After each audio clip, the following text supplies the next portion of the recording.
Hello students, आज हम आपको केमिस्ट्री की इस क्लास में ये बताने जा रहे हैं कि फॉर्मेशन ऑफ सिग्मा और पाई बॉन्ड कैसे बनेगा। कल हमने आपको ओवरलैपिंग के बारे में बहुत कुछ बताया था कि यस ओवरलैपिंग क्या होता है, पी ओवरलैपिंग क्या होता है, यस पी ओवरलैपिंग क्या होता है, बताया तो था उसमें। लेकिन इसी के कारण सिग्मा और पाई बॉन्ड बनते हैं। आज मुझे ये बताना है, जो कि आज हम आपको बताने जा रहे हैं थोड़ा विस्तृत टाइप से। तो आप यहाँ पे देखिए कि केमिस्ट्री में जो भी कंपाउंड का फॉर्मेशन होता है, हमेशा वो ऑर्बिटल के ओवरलैप से ही होता है। और ऑर्बिटल के ओवरलैप से इलेक्ट्रॉनों की शेयरिंग होती है। और आप जानते हैं कि ऑर्बिटल में ही maximum probability of the finding of the electron होती है। एक ऑर्बिटल में मैक्सिमम 2 इलेक्ट्रॉन रह सकते हैं। According to the Pauli rule, no 2 number are same for 2 electrons. कोई भी चारों क्वांटम नंबर किसी 2 इलेक्ट्रॉन के लिए सेम नहीं हो सकता।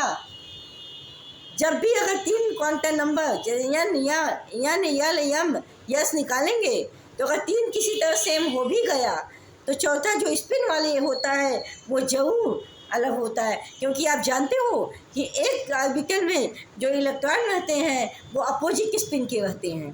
कभी भी सेम स्पिन के इलेक्ट्रॉन एक ऑर्बिटल में नहीं रह सकते।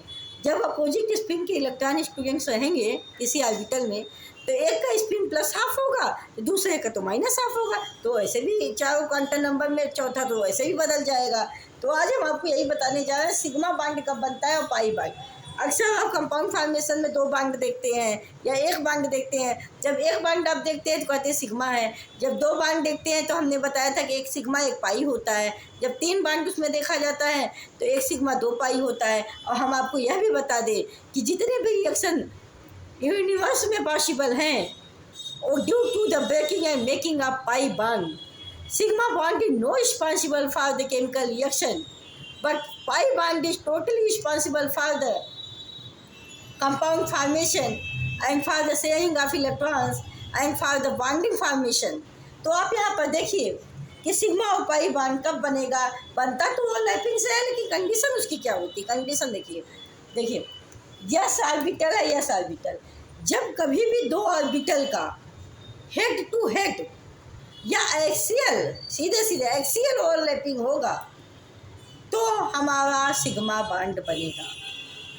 और जब किसी ऑर्बिटल के में 2 ऑर्बिटल में साइड वाइज ओवरलैपिंग होगी या परपेंडिकुलर ओवरलैपिंग होगी, तो ऐसी केस में पाई बॉन्ड बनेगा। जैसे देखिए यहाँ यस ऑर्बिटल, यहाँ यस ऑर्बिटल, यस और S orbital head to head overlapping कर रहे हैं। इनका हेड इनके हेड से अटैच हो रहा है। इसी हेड टू हेड ओवरलैपिंग को हम एक्सियल ओवरलैपिंग कहते हैं। और जब हेड टू हेड ओवरलैपिंग और एक्सियल ओवरलैपिंग होता है तो हमारा हमेशा सिग्मा बॉन्ड बनता है। और दूसरा आप देखिए यहाँ पे पी ऑर्बिटल, यहाँ पे पी ऑर्बिटल, ये भी पी ऑर्बिटल सीधे एक्सियल पोजीशन पे एक्सियल ओवरलैपिंग कर रहा है। दोनों पी ऑर्बिटल ओवरलैप है हेड टू हेड। और जब हेड टू हेड ओवरलैप होंगे तो यहाँ पे भी सिग्मा बॉन्ड होगा। लेकिन यहाँ पर देखिए 2 पी ऑर्बिटल है, लेकिन ये साइड से अटैच हो रहे हैं, साइड से जुड़ रहे हैं। जब कभी भी दोनों ऑर्बिटल साइड से अटैच होते हैं, 2 ऑर्बिटल इलेक्ट्रॉनों की शेयरिंग साइड से होती है, तब it is responsible for the pi bond in any compound. P overlapping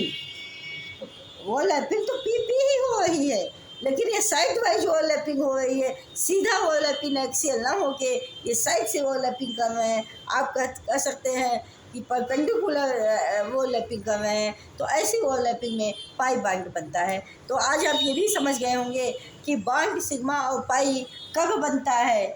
बनता तो है ओवरलैपिंग से, लेकिन क्या कंडीशन होती है। जब हेड टू हेड ओवरलैपिंग हो, एक्सियल ओवरलैपिंग हो तो sigma bond, side wise overlapping हो तो पाई बॉन्ड बनता है। तो आज स्टूडेंट आज के लिए इतना ही। कल हम ऐसे ही क्लास को जारी रखेंगे। आज आपको ये क्लास कैसी लगी, कंटिन्यूटी इस क्लास में बनाए रखिए। आपको अच्छे टॉपिक्स दिए जाएंगे। और हमारे वीडियो को शेयर, सब्सक्राइब, लाइक करना ना भूलें आप। Thank you so much. All the best. Good afternoon. Take take care, thank you so much.